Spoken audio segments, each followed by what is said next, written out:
Auditores de radiofrecuencia París Pluriel en el 106.3 del FM, rfpp.net. Hoy las crónicas de Juanito Guanabacoa van a tener un viraje diferente, dado a la importancia de los eventos que suceden en la región latinoamericana y los programas que, para informar de esta situación, ha realizado la estación en diferentes horarios, en diferentes oportunidades.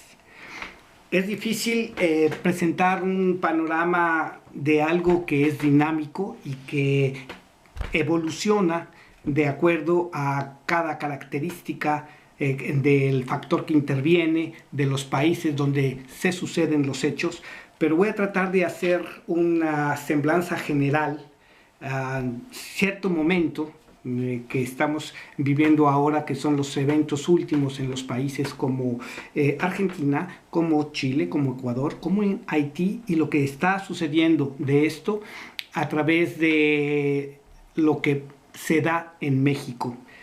El panorama de la región latinoamericana ante los eventos recientes de protestas y represión de los movimientos sociales y contra los gobiernos, hay que puntualizar eso, son las protestas generalizadas, y vamos a ver que yo creo que son protestas contra el sistema económico y sus diferentes manifestaciones en cada país. Tenemos como los ejemplos recientes, repito, el de Haití, Ecuador, Chile, Argentina y últimamente Bolivia, que todavía ni se resuelve y que pues está trayendo además complicaciones muy graves. Y no se puede hablar en sentido tradicional de izquierda o derecha ahora, o de comunista o socialista contra el capitalista. Todos estos sistemas sí tuvieron su época, su momento, pero ahora todos jugamos el juego económico, político del sistema neoliberal.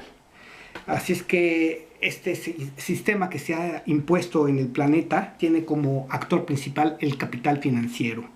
El capital financiero que de alguna manera en toda la región se ha manifestado con, vamos a decir, despidos masivos, privatización de empresas, pérdida del poder adquisitivo de los ciudadanos, que esto afecta al 90% en términos redondos de las poblaciones de nuestros países por la alta concentración de la riqueza en muy pocas manos. Ya cada país sabrá el número de familias que detentan la riqueza en cada país, en cada región. En México hay más de 50 millones que viven por debajo de los límites de bienestar social, autorizados por los organismos internacionales, que también eso es muy relativo y particular. El reducido número de personas que detentan la gran cantidad de bienes y lo que representa en virtud del Producto Interno Bruto, para tener una referencia. En términos generales, las oligarquías, las hegemonías económico-políticas que se imponen en este sistema han actuado de manera coordinada, planeada, no hay nada al azar. Primero a través de presiones económico-políticas, después con amenazas y uso de las fuerzas policiales y militares, que a su vez forman escuadrones irregulares de sicarios, de mercenarios. Y esta situación tan compleja en la región ha permitido también que la criminalidad organizada consolide su poder hasta hacerse de tal magnitud que confrontan a los propios estados. Podríamos decir entonces que hay dos actores ahorita que podríamos identificar, que son los gobiernos progresistas, los que han formado pues grupos en contra de la creación de organismos internacionales que detentan el poder y que intentan implantar el neoliberalismo, y los gobiernos neoliberales. Estos dos actores, vamos a decir en forma general, son los que podemos identificar, ya sea que sean cargados al socialismo, al capitalismo tradicional. Estamos jugando en el mismo juego. La guerra y la violencia militar ha evolucionado también. Por ahora la guerra tradicional ya se está redefiniendo y se pasa a la guerra ideológica y mediática, Y hay una variación muy novedosa que es la guerra híbrida, que es de lo que voy a partir en el análisis de la situación de México frente a los países de la región. Y antes de pasar a ver cómo está determinado la guerra híbrida, cuáles son los factores, en palabras sencillas que podamos entender cualquier persona que no estemos familiarizados con este argot sociológico, político actual, la forma de explicar y anotar un problema que ha sido utilizado por los gobiernos neoliberales, por decir así, por las políticas hegemónicas, para crear la desestabilización, o sea, un poco trabado, la judicialización de las actividades sociales y políticas, la criminalización de los dirigentes progresistas. Y digo, los dirigentes a nivel de gobierno, a nivel de defensores del ambiente y otros derechos humanos, dirigentes que también tocan a el ramo de los periodistas o a aquellas personas que informan de esta situación.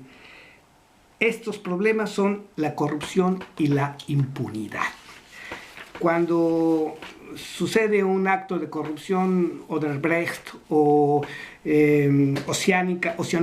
oceanografía en México, perdón,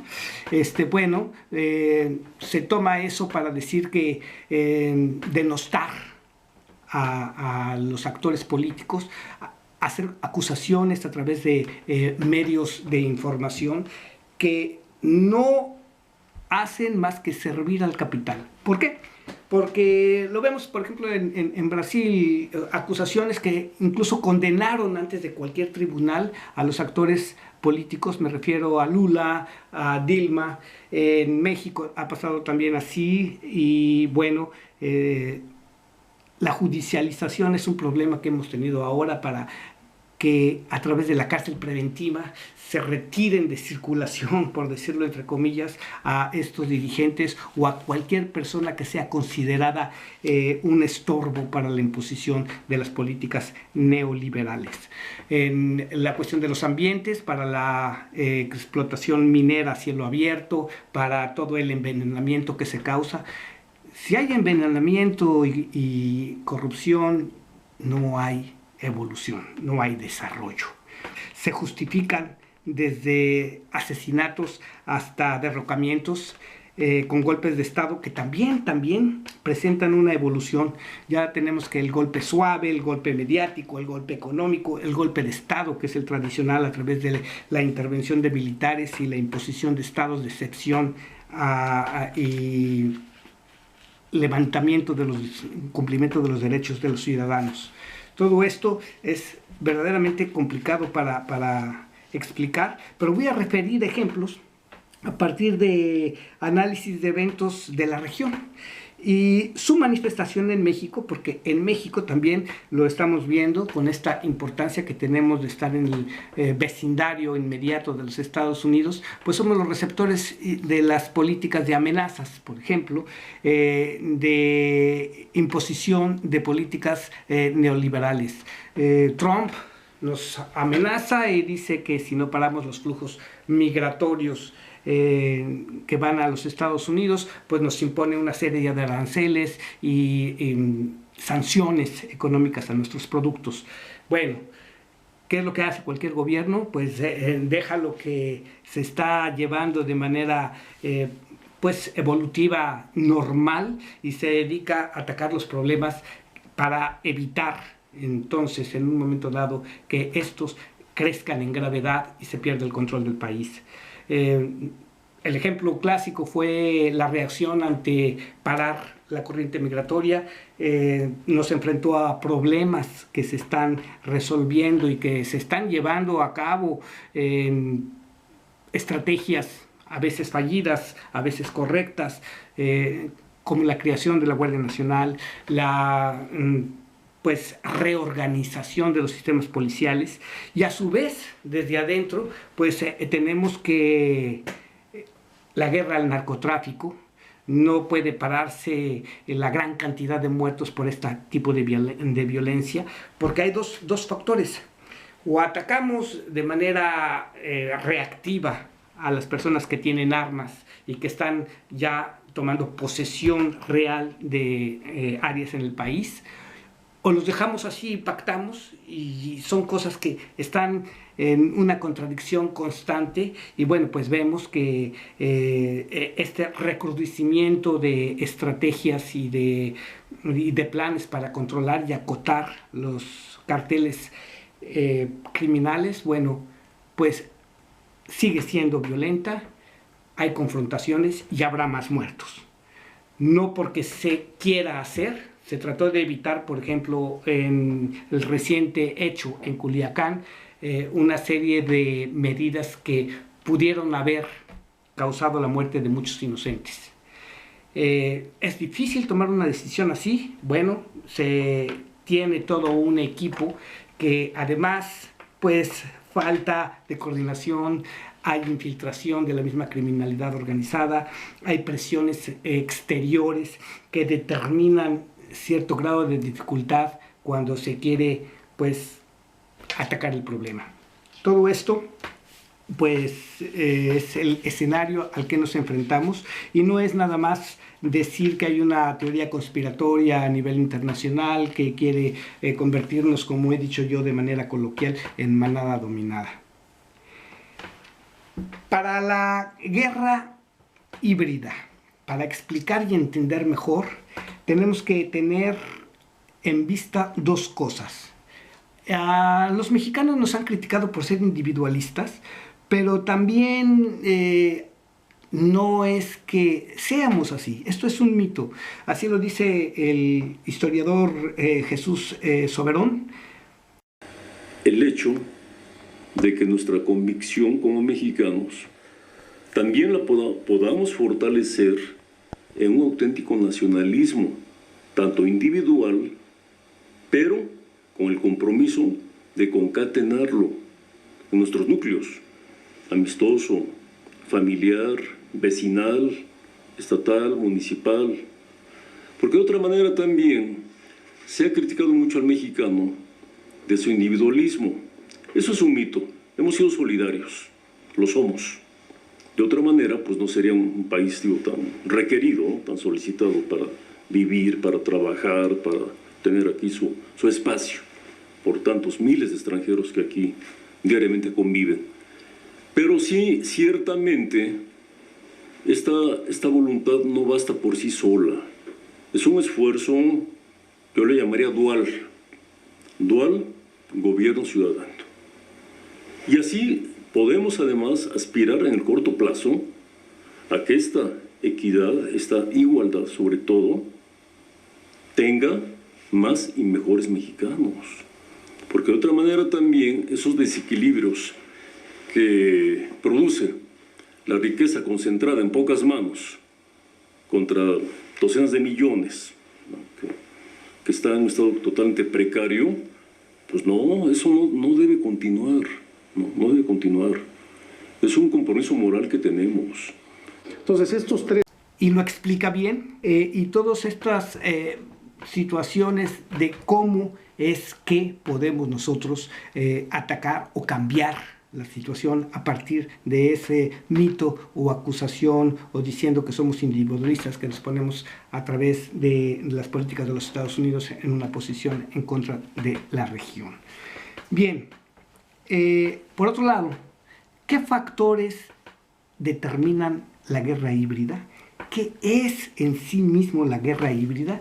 Y eso está relacionado con la información, con la propaganda política, con las ideas, y nos va a dar un muy buen punto de vista Fidel Esquivel, que es un ciberactivista mexicano que vive en las redes sociales y particularmente en México, emplea mecanismos de ingeniería social que combaten, atacan, denigran a los oprimidos, a los pobres, a los indígenas, a los que ellos llaman ninis, y los ponen en lo último, en lo que nadie quiere ser. Hay una aspiración neoliberal que admira a los ricos, a los exitosos, desprecia al pobre, pero también puede despreciar al sabio o al bondadoso. y en el colmo de esto puedo admirar al estúpido. Esto es la aporofobia, pero existe otro mecanismo que es muy perverso, el cual rompe la verdad, la divide y utiliza parte de estas verdades, que son verdades a medias, o estos segmentos, para crear confusión a través del engaño.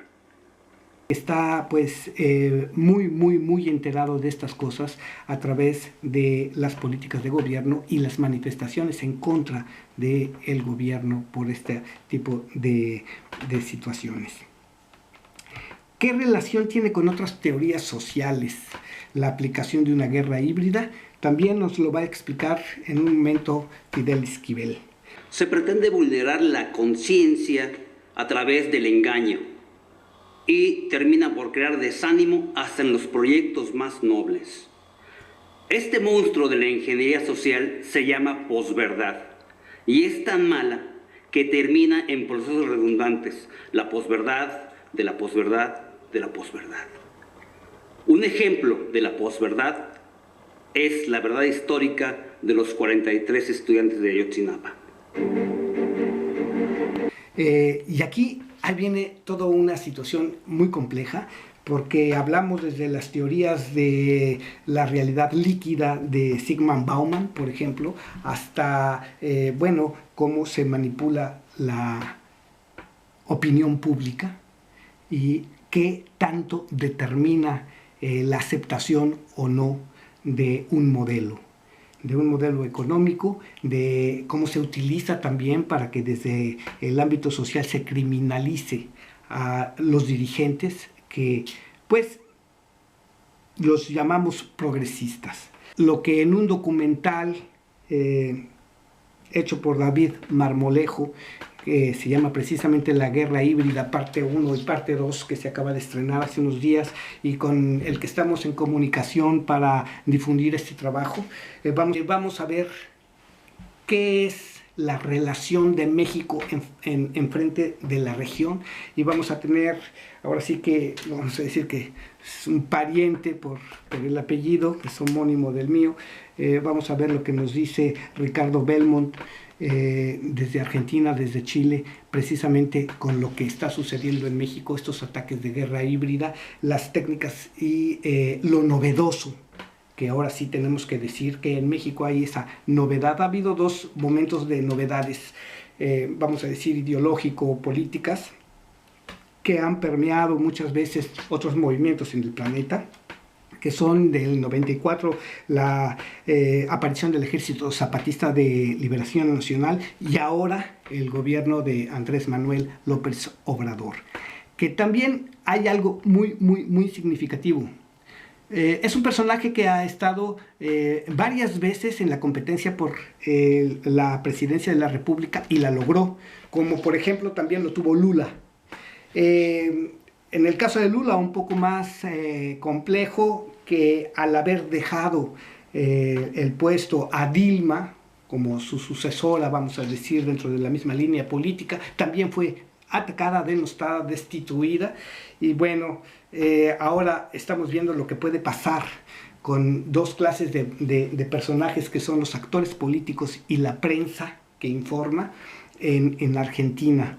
Ahora, después del triunfo de los Fernández, vamos a decir, y el actual presidente electo, que también ya pasó a visitar México y que en un momento dado jugó un papel muy importante en la cuestión del asilo que se le brindó a Evo Morales de manera temporal en México. Todo este sistema nos va a permitir comprender un poco lo que sucede en México y en la región.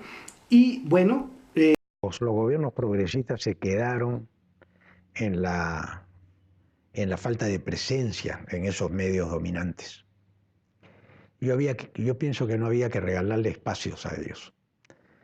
Donde te atacan, tú inmediatamente tienes que ir. El error de Cristina, el error de Lula, el error de los presidentes es que no tenían la fuerza comunicacional que está practicando AMLO en México. Si hubieran hecho lo que AMLO está haciendo, no hubieran podido hacer lo que hicieron. El silencio los hizo sin querer como cómplices aceptando el neoliberalismo al cual ellos no podían combatir. Querían, pero no tenían las armas. Por ejemplo, Cristina estuvo muy cerca de la ley de medios, muy cerca, y fue traicionada. Finalmente no pudo concretarla. El grupo Clarín en la Argentina era muy poderoso, sigue siéndolo. Hay una frase de Héctor Mañeto, el propietario del grupo Clarín, del principal accionista, que dice que los presidentes son personajes de segunda. Cuando le preguntaron si él podría ser presidente de la Argentina, él se considera mucho más fuerte que cualquier presidente. Una cosa es tener los votos y otra cosa es tener el poder. Recién ha salido un hombre que le para a los machos y le dice al poder instalado desde la sombra, ese poder fáctico que yo le llamo, le para a los machos porque pone su propio canal y se adelanta a la jugada y le sale al frente y todos los días da cuenta. Entonces el pueblo se siente respetado, identificado, porque además el presidente de México demuestra su modestia, que es la verdadera virtud de los grandes líderes. La modestia que da cercanía. Y el ciudadano de a pie se siente representado. Y mientras AMLO pueda sostenerse de esa manera y que ningún acto de corrupción lo manche por más de 24 horas, o alguna fake news, una falsa noticia, AMLO podrá cumplir sus 6 años y estoy seguro que dejará instalado un régimen que cambiará la historia. Es el humanismo puesto en la política. Es el humanismo que no pusieron ellos. A Evo, bueno, se le pasaron muchas cosas, como no darse cuenta de que obligar a un referéndum era un poco costoso en su carrera política. Se pudo ir por todo lo grande y poner a su primer vicepresidente. En el caso de Cristina, fue muy fuerte el ataque contra una mujer que estaba sola, viuda, traicionada desde adentro, lo que se le llama el fuego amigo, que en las elecciones anteriores, por no tener la capacidad de unirse y no saber comunicar, los llamados periodistas de élite, los mejores periodistas argentinos, iniciaron una de las campañas más brutales, más sucias, más delictivas que yo haya visto jamás en otro país. Usted lo vio. En este lo vivía. Pero no pensé que en Argentina iban a entrar a ese nivel los llamados grandes periodistas. En los medios de comunicación tradicionales, controlados por Clarín, que no solamente tiene prensa escrita, sino tiene radio, tiene cable, tiene telefonía celular, tiene todos los avances tecnológicos, es una maquinaria brutal que no permitió, en el caso de Argentina, lograr poner al frente a sus verdaderos líderes de la oposición en la cancha, para pelearle en su cancha, porque no había otra. La famosa frase, el que cae otorga, pues dice mucho. Entonces la población se compró la idea de que Cristina, como la calificaron los periodistas, era una chorra, una ladrona, una mujer que había robado como nadie. Y recién hoy día, que han visto este triunfo de los Fernández, ha empezado un verdadero terremoto en Argentina, porque los periodistas que se prestaron como operadores políticos han puesto las barbas en remojo, han sido descubiertos, se quitaron la careta, se han querido panquequear, como se dice allá en Argentina, pero no lo logran, porque es tan burdo y tan evidente este cambio de querer socavar, haciéndose de alguna manera los que están de acuerdo con Cristina y Alberto Fernández, pero en el fondo quieren socavar desde adentro, desde el primer día, este gobierno peronista al cual combatieron con todas las armas ilícitas para destruirlo, desde su origen. Ya para terminar, entonces, voy a tocar algunos puntos, como es la idea de la información líquida. Es aquella información no verificada, sustentada o confirmada, información sólida, esto es la contrapropuesta, la información sólida, diríamos información dura, que está documentada, que está razonada y enriquecida y que comprueba la veracidad de un hecho, de un evento. Ya vimos los puntos de vista ahorita de los observadores y de los analistas que he presentado, y esto es, da lugar a que pueda ampliarse la idea.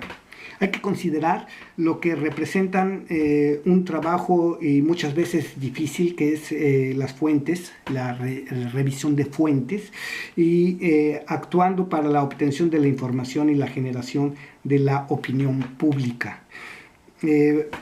Para ahí está un trabajo que se cita también en el documental de la guerra híbrida de Alejandro Ramos Chávez, de la UNAM, del Instituto de Investigaciones Bibliotecnológicas y la Información. Esta consideración la tomé para hablarles a ustedes de lo que es la información líquida.